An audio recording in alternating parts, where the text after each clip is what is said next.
বর্ষায় উত্তাল মন্দারমণি। বিদেশ বিদেশ ফিল লাগছে। এখান থেকে মন্দারমণি সি বিচের দূরত্ব 10 কিলোমিটার। আমাদের রুম থাকবে হচ্ছে সেকেন্ড ফ্লোরে। এদের কিন্তু পার্সোনাল পুলও আছে। এখানে দিয়েছে হচ্ছে ভাত, ডাল, 2 রকম তরকারি।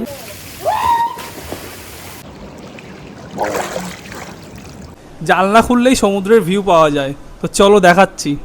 এই দেখো এখানে সাইট সিন করা কি কি জায়গা আছে। তো বিচের ধারেই একটা মাছের দোকান থেকে মাছ অর্ডার দিয়ে দিলাম। এখানে কিন্তু স্পাও রয়েছে, এখানে তোমরা বডি ম্যাসাজ করতে পারো। এই বন্ধুরা, আশা করি তোমরা সবাই খুব ভালো আছো, সুস্থ আছো। তোমরা আশা করি বুঝেই গেছো আজকে আমার গন্তব্য হচ্ছে মন্দারমণি। আমি যাচ্ছি আমার 2 চাকায়। তবে তোমরা কীভাবে পাবলিক ট্রান্সপোর্টে যাবে তার সমস্ত আপডেট থাকছে এই ভিডিওতে, এবং এই ভিডিওতে থাকছে দীঘা ও মন্দারমণির সমস্ত আপডেট। তো ভিডিওটা বেশি দেরি না করে চলো শুরু করা যাক। বাজে সকাল 7:30, আমাকে বেরোতে হবে। আমি প্রথমে যাব NH12 ধরে কলকাতা, তারপরে সেখান থেকে আমি যাব কোলাঘাটের রাস্তায়, তারপরে সোজা পৌঁছাবো মন্দারমণি। যেতে কিন্তু সময় লাগবে 6.5 ঘন্টা। দেখা যাক আমি ক ঘন্টায় কভার করতে পারি। অবশেষে বেলা 8:30টার সময় আমরা রেডি হয়ে বেরিয়ে পড়লাম মন্দারমণি যাওয়ার উদ্দেশ্যে। মন্দারমণি মূলত 2টি পদ্ধতিতে যাওয়া যায়। এক হচ্ছে বাই রোডে, 2 হচ্ছে ট্রেনে করে। এবার ট্রেনে করে যেতে গেলে হাওড়া থেকে রয়েছে একাধিক এক্সপ্রেস ট্রেন। সেই এক্সপ্রেস ট্রেনে করে তোমরা যদি যাও তাহলে তোমাদেরকে নামতে হবে কাথি অথবা রামনগর স্টেশন। সেই স্টেশনগুলিতে নেমে তোমরা 200 থেকে 250 টাকা দিয়ে টোটো রিজার্ভ করে চলে যেতে পারো মন্দারমণি। এছাড়াও যাওয়া যায় লোকাল ট্রেনে করে। সেক্ষেত্রে সাঁতরাগাছি স্টেশন থেকে দীঘা লোকাল ধরে নামতে হবে আশাপূর্ণা দেবী স্টেশন। সেই আশাপূর্ণা দেবী স্টেশন থেকেও কিন্তু 200 থেকে 250 টাকা দিয়ে টোটো রিজার্ভ করে যাওয়া যায় মন্দারমণি। আর একটা পদ্ধতি যেটা আমার সবথেকে সুবিধাজনক বলে মনে হয় সেটা হচ্ছে কলকাতার এসপ্ল্যানেড অথবা ধর্মতলা থেকে রয়েছে একাধিক bus. AC, non AC. AC বাসের ভাড়া 300 থেকে 350 সিটিং সিট, আর নন এসি বাসের ভাড়া হচ্ছে 200 থেকে 250। যেতে সময় লাগে 4.5 ঘন্টা থেকে 5 ঘন্টা। এবারে বলি আমি কেন বাইক নিয়ে যাচ্ছি। তার কারণ দীঘা বা মন্দারমণি ওই অঞ্চলে সাইট সিন করতে যে পরিমাণ টাকা খরচা এবং যাতায়াতের যা খরচা, সেই পরিমাণ টাকা যদি আমি বাইকে তেল পুরি তাহলে কিন্তু এই ট্রিপটা আমার খুব অনায়াসেই হয়ে যাবে। তো 4 ঘন্টা রাইড করে আমরা এসে পৌঁছেছি কোলাঘাট। এসপ্ল্যানেড থেকে দীঘার দিকে যে সমস্ত বাসগুলো যায় এই জায়গাটাই প্রথম স্টপ নেয়। আর এখানেই আমরা যে ব্রেকফাস্ট করব। এখানে একটা হোটেলে দাঁড়িয়েছি, মা তারা হোটেল। আর সুরজিৎদার সাথেও আমার দেখা হয়ে গেছে, কলকাতা থেকে চলে এসছে সুরজিৎদা। যে ব্রেকফাস্ট অর্ডার দিয়ে দিয়েছি এখানটা, ডবল ডিমের অমলেট 50 টাকা। এখান থেকে মন্দারমণির দূরত্ব হচ্ছে আর 104 কিলোমিটার। যেতে সময় লাগবে 2.5 ঘন্টা মতো। আমরা সোদপুরের ভেতর দিয়ে বালি ব্রিজ ক্রস করে এসেছি কোলাঘাটের রাস্তায়। আর এই অবধি রাস্তা ছিল একদম দুর্দান্ত, কোথাও কোনো ভাঙাচোরা নেই, একদম পরিষ্কার রাস্তা। আর খুব সুন্দর করে রাইড করে আসা গেছে।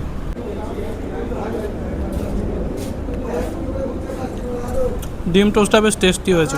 Breakfast complete. এবার আমরা যাচ্ছি মন্দারমণির উদ্দেশ্যে। আর এই যে সুরজিৎদাকে তোমরা অনেকেই চেনো। আমার যে দার্জিলিং আর সিকিমের সিরিজগুলো ছিল, সুরজিৎদা কিন্তু আমার সাথে ছিল রাইডে। আর রাস্তার আপডেটটা তোমাদেরকে দিয়ে রাখি। এই অবধি কলকাতা থেকে যে রাস্তা, একদম দুর্দান্ত পরিষ্কার পরিচ্ছন্ন রাস্তা, প্লাস কোথাও কোনো ভাঙাচোরা নেই। তোমরা যদি রাইড করতে আসো এখানে কোনো সমস্যা হবে না। কিন্তু এই যে আশেপাশে যে সমস্ত গাড়িগুলো যাচ্ছে ওদিকে সব দাঁড়িয়ে আছে, খাওয়া দাওয়া করছে। তমলুকের কিছুটা পর থেকে দীঘা যাওয়ার যে রাস্তা, এটা হচ্ছে সিঙ্গেল লেন হয়ে যাচ্ছে।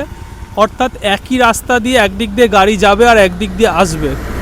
এই জায়গাটায় কিন্তু প্রচণ্ড দুর্ঘটনা ঘটে। এইখানে কিন্তু খুব সাবধানে ড্রাইভিং করা দরকার। তোমরা যারা প্রথমবার নিজেরা বাইক নিয়ে আসছো অথবা নিজেরা বাই রোড 4 চাকা করে আসছো, তারা কিন্তু এই রাস্তাটা তমলুকের পর থেকে যে এই রাস্তাটা সিঙ্গেল লেন হয়ে যাচ্ছে, এই জায়গাটা কিন্তু খুব সাবধানে গাড়ি চালাবে। খবরে দেখেছি বাস উল্টে গেছে, লরি উল্টে গেছে, ভয়ও লাগে। কিন্তু এই রাস্তা দিয়ে একটু সাবধানে যাতায়াত করা উচিত। তুমি চাইলেও আস্তে আস্তে যেতে পারবা, সেটা পারবে না। পেছন থেকে গাড়ি তোমাকে ধাওয়া দেবে, মানে তোমার যেতেই হবে। তুমি চাইলেও তোমার স্পিডে যেতে হবে গাড়ি নিয়ে, আর নাহলে তোমার রাস্তা থেকে নেমে সাইড দিয়ে যেতে হবে। এখন বাজে দুপুর 2:30, আর আমরা এখন এসে পৌঁছালাম মন্দারমণি। এখান থেকে আর মাত্র 10 কিলোমিটার লাগবে যেতে। বন্ধুরা, তোমরা দেখতে পাচ্ছ এটা হচ্ছে চাউলখোলা বাস স্ট্যান্ড। তোমরা যারা বাসে করে মন্দারমণি আসবে তাদেরকে এই বাস স্ট্যান্ডেই নামতে হবে, এবং এখানে নেবে তোমাদের টোটো বা অটো রিজার্ভ করতে হবে, অথবা তোমরা চাইলে শেয়ারেও যেতে পারো। যদি রিজার্ভ করো তাহলে নেবে 150 টাকা থেকে 200 টাকা, আর যদি শেয়ারে যাও সেক্ষেত্রে ভাড়া নেবে হচ্ছে এখান থেকে 40 টাকা পার পারসন। এখান থেকে মন্দারমণি সি বিচের দূরত্ব 10 কিলোমিটার, যেতে সময় লাগবে 20 থেকে 25 মিনিট মতো। এসে পৌঁছালাম মন্দারমণি, কিন্তু আমাদের তো কোনো হোটেল বুক করা নেই। বেশ কটা হোটেলে গেলাম, এখানে যে হোটেলের প্রাইস এত বেশি, তো আমি তো মানে ভাবতেই পারছি না। 3000 টাকা 4000 টাকা বলছে। অবশেষে আমি হচ্ছে ট্রিপ অ্যাডভাইজার আর ট্রিভাগোতে আমি দুটো হোটেল দেখলাম। একটা হচ্ছে বেঙ্গল রিট্রিট, 2800 টাকা মতো দেখাচ্ছে অনলাইনে। এবার আমরা ওখানে যাচ্ছি, ওখানে অফলাইন কথা বলে দেখবো যে কিছুটা কমাতে পারি নাকি। হোটেল থেকে বিচে আসতে ভাড়া হচ্ছে 50 টাকা, আবার বিচ থেকে হোটেলে ফিরে যাওয়ার ভাড়া হচ্ছে 50 টাকা। সে তোমরা একজনাই থাকো আর 4-5 জনাই থাকো। এটা হচ্ছে এখানকার টোটো রিজার্ভের নিয়ম। কোন বাজে 3টে, টানা 7 ঘন্টা রাইড করার পর আমরা এসে পৌঁছালাম আমাদের রিসর্টে। আমাদের রিসর্টের নাম হচ্ছে বেঙ্গল রিট্রিট। চলো রিসর্টটা ভেতরে দেখাচ্ছি তোমাদের। এই যে সামনে রাস্তাটা আছে, এই রাস্তা দিয়ে সোজা হেঁটে গেলে কিন্তু মন্দারমণি সি বিচ। আর এখানে কিন্তু পরপর বেশ কটি রিসর্ট রয়েছে, দেখো এদিকেও রিসর্ট রয়েছে। এই যে বেঙ্গল রিট্রিট আমাদের হচ্ছে রিসর্ট। এই বেঙ্গল রিট্রিট রিসর্টের পাশেই রয়েছে বোম্বে বিচ রিসর্ট, এটাও খুব ভালো রিসর্ট। এখানে কিন্তু ডম সিস্টেম আছে, ওই দেখো ওপরে যে ডোমগুলো থাকে না, ডোম সিস্টেম আছে। তো আমাদের রিসর্টটা দেখাচ্ছি। এই রিসর্টে কিন্তু আমাদের রুম ভাড়া নিয়েছে হচ্ছে 2000 টাকা। এই হচ্ছে রিসর্টটা, এটা হচ্ছে রিসেপশন। আর এদের কিন্তু পার্সোনাল বিচও আছে, সেটা আমি দেখাচ্ছি। আর এখানে কিন্তু বাচ্চাদের খেলা করার জন্য একটা ছোট্ট পার্ক মতো করা আছে, স্লিপ দেওয়া রয়েছে, দোলনা দেওয়া রয়েছে। আর এই হচ্ছে আমাদের রুমগুলো। আমাদের রুম থাকবে হচ্ছে 2nd ফ্লোরে। সব থেকে বড় কথা, এদের কিন্তু পার্সোনাল পুলও আছে। এই যে পুলে কিন্তু সবাই এনজয় করছে।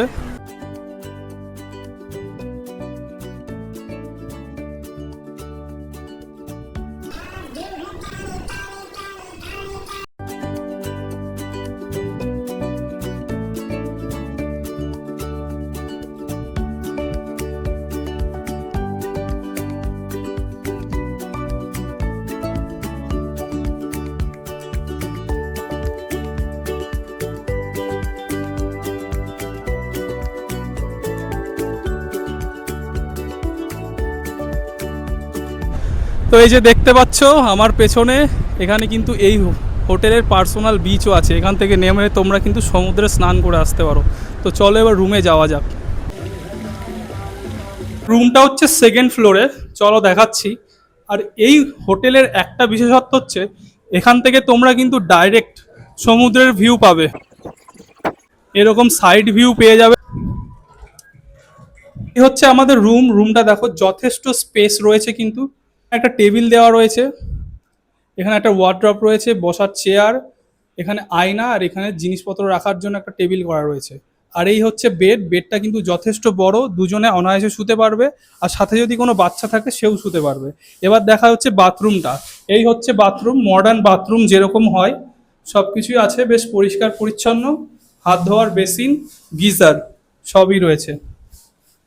তো বন্ধুরা, এই রুমটার ভাড়া চেয়েছিল কিন্তু হচ্ছে 2500 টাকা, কিন্তু আমরা এখানে বার্গেনিং শুরু করেছিলাম 1500 টাকা থেকে। অবশেষে এটা 2000 টাকায় ফাইনাল হয়েছে। এই রিসর্টের মধ্যেই কিন্তু তোমরা একটা ছোট ইনহাউস রেস্টুরেন্ট পেয়ে যাবে। এখানে তোমরা চাইলে ব্রেকফাস্ট, লাঞ্চ, ডিনার সব রকমই করতে পারবে। এই হচ্ছে এদের মেনু। এখানে হচ্ছে ব্রেকফাস্ট, স্ন্যাক্স, ইন্ডিয়ান, চাইনিজ সব রকমই রয়েছে। এবং সবশেষে কিন্তু কম্বোর ব্যবস্থাও রয়েছে। তোমরা যদি চাও রুম সার্ভিস অর্ডার করতে পারো, এবং প্রাইসও যা দেখছি আমি ঠিকঠাকই রয়েছে। তো বন্ধুরা, দুঃখের বিষয়, আমরা যে রিসর্টটায় উঠেছি সেখানে দুপুরের খাওয়া শেষ হয়ে গেছে, সেই জন্য আমাদের বাইরে খেতে যেতে হচ্ছে। তা এখন যাচ্ছি সুরজিৎদার বাইকে করে। তো দেখা যাক কোথায় খাবার পাওয়া যায়, তোমাদেরকে জানাবো। যেহেতু এখন বাজে 3:30, ওনারা বললো এখানে খাবার দাবার সব রকমই পাওয়া যায়, লাঞ্চ, ডিনার, ব্রেকফাস্ট। তবে কিন্তু সেটা আগে থেকে বলতে হয়, এক্সট্রা করে থাকে না। এখানে দেখো পরপর কিন্তু প্রচুর রিসর্ট রয়েছে, তবে এই রিসর্টগুলো কিন্তু প্রচণ্ড ভাড়া চায়। এসে তোমরা যদি ঠিকঠাক করে বার্গেনিং করে নিতে পারো তাহলে ঠিক আছে, না হলে কিন্তু একদম গলা কাটা ভাড়া অনেক। তোমরা যদি এখানে এসে ডাইরেক্ট রিসর্টের বার্গেনিং করতে না পারো, সেক্ষেত্রে কিন্তু তোমরা অনলাইনে একবার প্রাইসটা চেক করে তবেই রুমটা নেবে। তো লাঞ্চ করার জন্য আমরা চলে এসেছি মন্দারমণি সি বিচের কাছে। এখানে তো অনেক কটাই হোটেল আছে, কোনটায় ঢুকবো বুঝতে পারছি না। এর মধ্যে একটা ঢুকবো, আর এই আশেপাশে প্রচুর দোকান রয়েছে দেখো। আর এটা কিন্তু আমাদের রিসর্ট থেকে যদি হেঁটে আসা হয় তাহলে 10 মিনিট মতো টাইম লাগবে। আর ওখান থেকে তোমরা টোটো করেও আসতে পারো, সেক্ষেত্রে 20 টাকা করে ভাড়া নেবে পার পার্সন। তো বন্ধুরা চলে এসেছি মন্দারমণি সি বিচ, আর এই মন্দারমণি সি বিচের ভিউটা জাস্ট দেখো, মনে হচ্ছে পুরো গোয়া। আর তার মধ্যে আজকে যা রোদ উঠেছে, সাথে যে আকাশের যে রিফ্লেকশন জলের ওপরে, পুরো একদম বিদেশ বিদেশ ফিল লাগছে, অসাধারণ। আর এখানকার জল কিন্তু বেশ পরিষ্কার, আমি যেটা দেখছি এই সি বিচের জল কিন্তু বেশ পরিষ্কার। তবে এখন বাজে হচ্ছে প্রায় 3:45, আমরা এখানে আসতে অনেক লেট করে ফেলেছি, কাউকেই স্নান করতে দেখছি না। আমরা এখানে এসেছি, এটা হচ্ছে আগস্ট মাসের 9 তারিখ, আর এখানকার জাস্ট ঢেউটা দেখো তোমরা,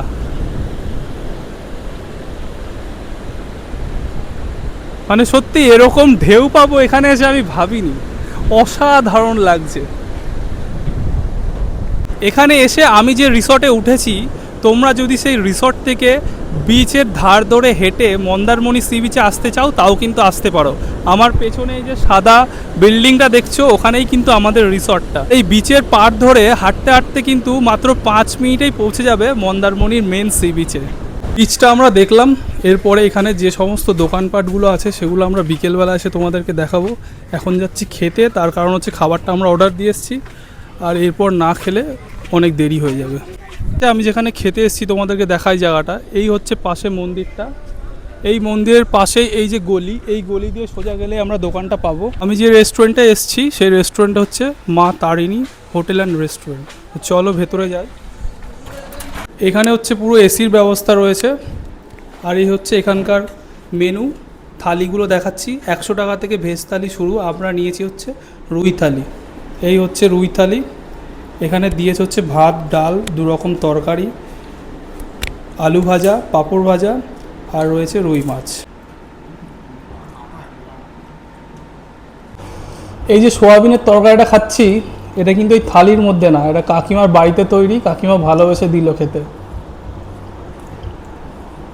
আর খাবার দাবারের কথা বেশ ভালোই খেতে হয়েছে, আর এখানে কিন্তু এরা ব্যবহারও খুব ভালো, আর যেটা লাগবে ভাত, ডাল, তরকারি চাইলে কিন্তু দিয়ে যাচ্ছে। আচ্ছা, তো খেয়ে কি বুঝছো কেমন খাবার দাবার? খাবার দাবার খুব ভালো। তা এটাই নাকি জানতে পারলাম এখানকার সব থেকে পুরনো রেস্টুরেন্ট, আর বহু ফিল্ম স্টার এবং অনেক লোক এখানে খেয়ে গেছে, বিখ্যাত বিখ্যাত লোক। তো বোনের থেকে আমরা জেনে নেব কে কে খেয়েছে। अस्मिता ব্যানার্জি যদি ভিডিও দেখে উনি জানতে পারবেন। সিনেমা করে, মান্থে 2 বার করে আসে, কাঁকড়া কষার চিকেন নিয়ে যান উনি। অনেকেই আসে, এই রিসেন্ট বিষাক্ত ছেলেও খেয়ে গেছে। মা কালীর মার্কেটের ভেতরেই, কালী মন্দিরের পাশেই আমাদের হোটেল, পেছনে। আপনারা আসবেন, সম্পূর্ণ বাঙালি খাবার পাওয়া যায়, একদম মানে কি বলবো, টাটকা ফ্রেশ খাবার, আর মানে একদম থালি পেট পূরণ খাবার আমাদের, আর রেঞ্জের মধ্যেই সবার আছে। আপনারা আসবেন, অবশ্যই ভিজিট করবেন। এখানে ফোন নাম্বার দেওয়া থাকলো, অর্ডার দিলে সবটাই বানিয়ে দিবে, কোনো অসুবিধা নেই। অবশ্যই অবশ্যই সবটাই। এখন বাজে 4:30, আমরা খাওয়া দাওয়া করে আবার ফিরছি রিসর্টে। এরপরে নামবো সুইমিং পুলে। এখন জানি না সুইমিং পুল খোলা আছে কি না, তবে অবশ্যই নামবো। আর বিচেও যাওয়ার চেষ্টা করব, যদি বিচে যাওয়াটা অ্যালাউ থাকে। খাওয়া দাওয়া করে আমরা চলে এসেছি আবার রিসর্টে। এখন যাব আমরা স্নান করতে। পুল তো একদম বন্ধ হয়ে গেছে, দেখো এই যে পুলটা বন্ধ হয়ে গেছে, জানি না এখন ওরা চালাবে কিনা, আমরা রিকোয়েস্ট করব চালাতে। আর তোমরা যারা ভাবছো যে বিয়ের পরে হানিমুন করতে দীঘা যাবে, তাদেরকে আমি বলবো তোমরা কিন্তু একবার দীঘা না গিয়ে মন্দারমণি আসতে পারো, কারণ এখানে কিন্তু প্রাইভেসিটাও বেশি, আর বেশ নিলিবিলি, বেশ ভালো সময় কাটাতে পারবে।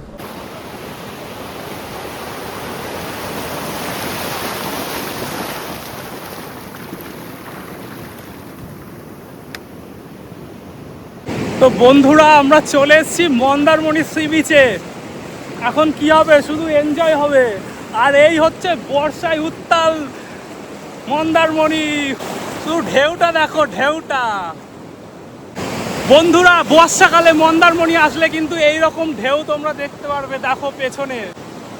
আর এই হচ্ছে বর্ষায় উত্তাল মন্দারমণি। বন্ধুরা দারুণ লাগছে।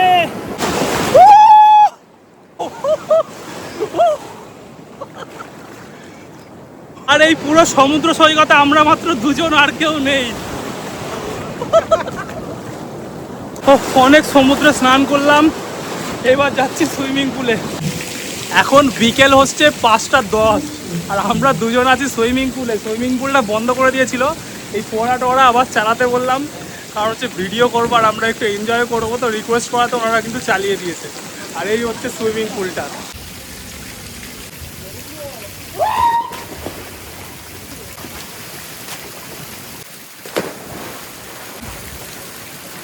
আমাদের রিসর্টের যে সুইমিং পুলটা, এই পুলটার এই সামনে যে জায়গাটা আছে রাউন্ড করে ঘেরা, এটা হচ্ছে বেবি পুল বাচ্চাদের জন্য। এটা হচ্ছে একদম গভীর কম, মানে 5 বছরের বাচ্চারা হলে তারা আরামসে এখানে সুইম করতে পারবে।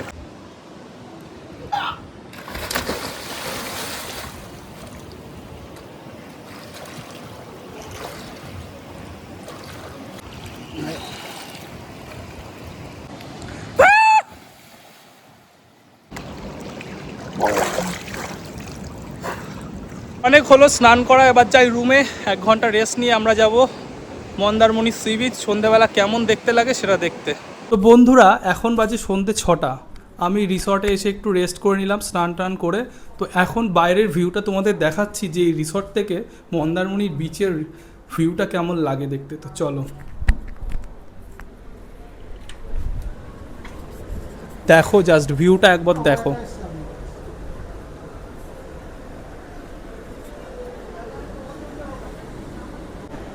দেখেছো, ভিউটা দেখো জাস্ট। আর সমুদ্রটা দেখাচ্ছি, সেটাও দেখো। সন্ধ্যেবেলার ভিউটা দেখো, রিসর্ট থেকে কিন্তু এইরকম দেখা যায়। অসাধারণ সুন্দর লাগছে, অসাধারণ লাগছে, মানে ফিলিংসটা বলে বোঝানো যাবে না। এরকম শান্ত নিরিবিলি পরিবেশে নিজের প্রিয় মানুষকে, বন্ধু বান্ধবকে নিয়ে অথবা পরিবার পরিজনকে নিয়ে এখানে কিন্তু একটা দিন এসে তোমরা কাটিয়ে যেতেই পারো। বন্ধুরা, আমি কিন্তু এতক্ষণ খেয়াল করিনি, সুরজিৎ দা বলল আমাদের এই রুম থেকে কিন্তু জানলা খুললেই সমুদ্রের ভিউ পাওয়া যায়। তো চলো দেখাচ্ছি। এই দেখো, তোমরা তো ব্যালকনি থেকে তো সাইড ভিউ পাবেই, প্লাস জানলায় বসে বসেও কিন্তু সমুদ্রের ভিউ এনজয় করতে পারবে। আমাদের রুমের জানলা থেকে সমুদ্রটা পুরো ক্লিয়ার দেখা যায়, দেখো।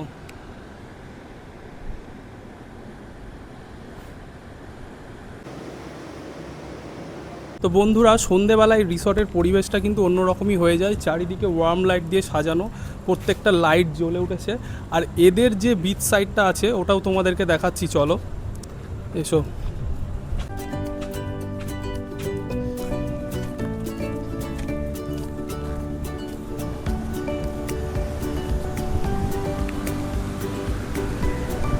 তো এই হচ্ছে এদের বিচ সাইডটা। এখানে কিন্তু সুন্দর বসার জায়গা করা রয়েছে। তোমরা কিন্তু প্রিয় মানুষ, বন্ধু বান্ধবের সাথে কিন্তু এখানে খুব ভালো সময় কাটাতে পারবে। আর এই দিকেই দেখো সমুদ্র কীরকম উত্তাল হয়ে উঠেছে, কি ঢেউ আর কি ভিউ তোমরা এনজয় করতে পারবে রাতে। এখানে কিন্তু চাইলে তোমরা বন্ধু বান্ধবের সাথে বসে ড্রিঙ্কও করতে পারো আর খাবার দাবারও খেতে পারো। এখানে দেখো, এখানে হচ্ছে একটা কাঠের বসার জায়গা করা আছে, এখান থেকে তোমরা চাইলে শুয়ে টাইমও স্পেন্ড করতে পারো কিছুটা। অসাধারণ একটা পরিবেশ, খুব সুন্দর লাগছে চারিদিকটা। তো এইখানে দাঁড়িয়েই কিন্তু তোমরা এরকম সমুদ্রের ভিউ এনজয় করতে পারবে, সমুদ্রের যে ভাইবস সেটা কিন্তু এনজয় করতে পারবে। তোমরা চাইলে বাইরে থেকেও কিছু খাবার স্ন্যাক্স নিয়ে আসতে পারো, এখানে চাইলে তোমরা ড্রিঙ্কও করতে পারো, এখানে সেটা অ্যালাউ আছে আমি শুনে নিয়েছি, কোনো চাপ নেই। তবে অবশ্যই অ্যাডাল্ট হতে হবে সবাইকে। আমরা যাচ্ছি মন্দারমণি সি বিচে। রাত্রিবেলা মন্দারমণি সি বিচটা কেমন লাগে সেটা তোমাদের এক্সপ্লোর করে দেখাবো, চলো।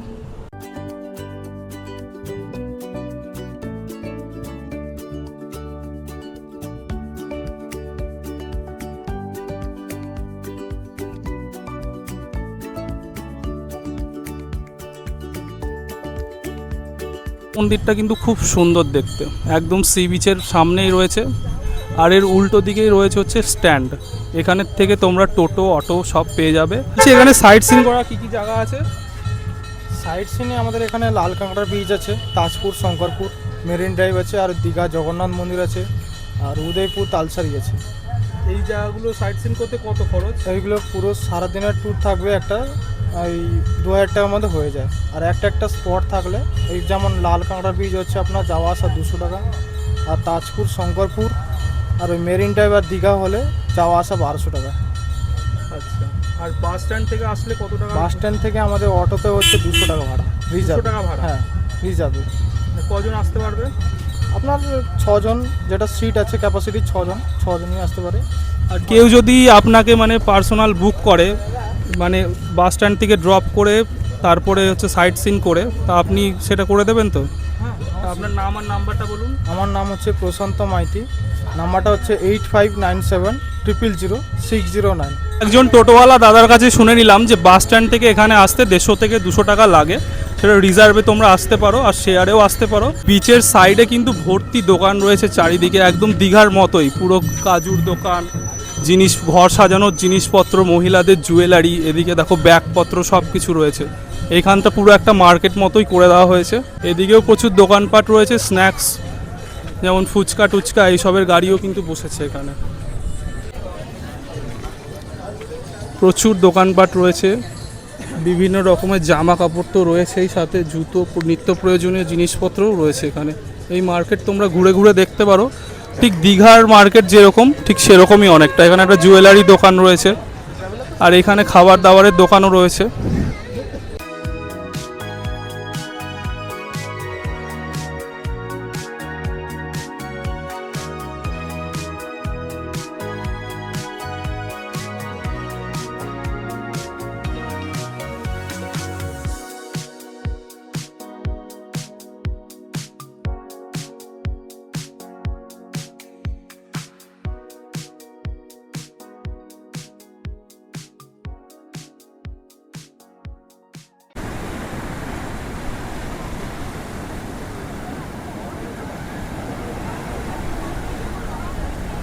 বর্ষাকালে মন্দারমণি এসে যে এইরকম দৃশ্য দেখতে পারবো আমি ভাবতে পারিনি। শুধু ঢেউটা একবার দেখো, আজকে জোয়ার আছে, তার মধ্যে বর্ষায় সমুদ্র একদম ফুলো ফেঁপে উঠেছে। আর এই যে ঢেউ আসছে এখানে, এরকম ঢেউ আমি দেখতে পারবো এটা আমি সত্যিই ভাবতে পারিনি। আর এখানে প্রচুর লোক কিন্তু এনজয় করছে, এখানে বসার জায়গা রয়েছে, দেখো প্রচুর লোক বসে আছে। আর বিভিন্ন দোকানপাট রয়েছে, এই যে মাছের দোকানগুলো এই পাশেই রয়েছে, এই যে গলি আছে এইখানেই কিন্তু সমস্ত মাছের দোকানগুলো তোমরা পেয়ে যাবে। চলো একটু দেখি।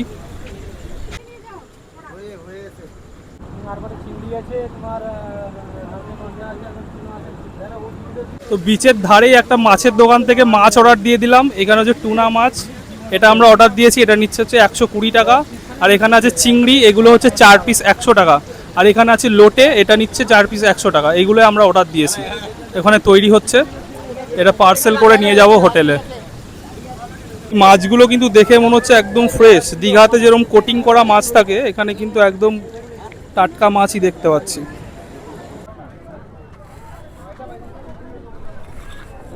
নিয়ে নিলাম মাছ ভাজা, 4 রকম মাছ নিয়েছি। চিংড়ি মাছ নিয়েছি 5 পিস 100 টাকা, পাবদা মাছও নিয়েছি, লোটে মাছ নিয়েছি 5 পিস 100 টাকা। আর নিয়েছি হচ্ছে 2 পিস পমপ্লেট, 50 টাকা করে পিস নিয়েছে। আর একটা টুনা মাছ নিয়েছি, ওটাও কিন্তু 100 টাকায় নিয়েছে। একটু বার্গেনিং করলে কিন্তু কম হয়।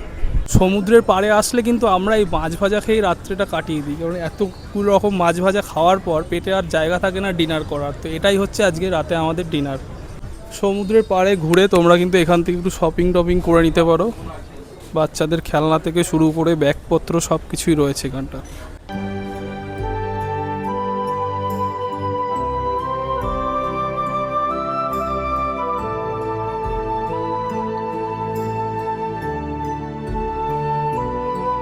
আমার পেছনেই দেখো এখানে একটা ইউনিক জুয়েলারির দোকান আছে। তোমরা যদি এখানে একটু পকেট ভারী করে আসো তাহলে কিন্তু এখান থেকে শপিং করতে পারবে, বেশ ভালো ভালো জুয়েলারি রয়েছে এখানে। আমি কিছু ইউনিক জুয়েলারির দোকান দেখছি যেটা কিন্তু দীঘাতেও নেই। দেখো এদিকেও রয়েছে আর এদিকেও রয়েছে, দারুণ ইমিটেশনের জিনিসপত্র কিন্তু এখানে রয়েছে। তো হয়ে গেল আমাদের সন্ধেবেলার বিচ ভ্রমণ। এই ছিল, তোমরা আসলে এখানে চারিপাশে শপিং করতে পারবে, মাছ ভাজা খেতে পারবে, সমুদ্রের ধারে বসে প্রিয় মানুষকে নিয়ে সময় কাটাতে পারবে। এখন বাজে 9টা আর আস্তে আস্তে বিচ ফাঁকা হতে শুরু করেছে। এবার আমরা ফিরছি আমাদের রিসর্টে। এখানে কিন্তু রাস্তার ধারে প্রচুর দোকানপাট রয়েছে, এখানে কিন্তু স্পাও রয়েছে, এখানে তোমরা বডি ম্যাসাজ করতে পারো। আর এখানে মুদিখানার দোকান রয়েছে, এখান থেকে জল বা স্ন্যাক্স এসব নিতে পারো। আর পাশেই কিন্তু সেই দোকানটা রয়েছে যেটা তোমরা খোঁজ করো, আমি আর বললাম না, আশা করি বুঝে গেছো। বন্ধুরা এই হচ্ছে টুনা মাছ, আর আমি লাইভে ফার্স্ট টাইম খাচ্ছি টুনা মাছ। আমার কিন্তু খেতে খুব একটা ভালো লাগলো না।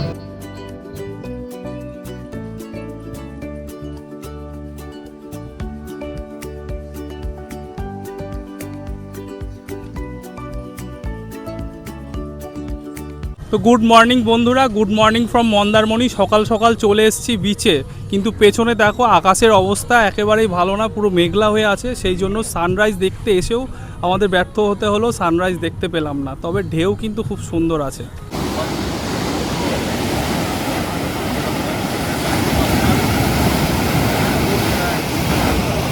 বিকেলে আমরা যখন এসেছিলাম তখনকার সমুদ্রের যে রূপ, এখনকার সমুদ্রের রূপের সাথে অনেক পার্থক্যই রয়েছে।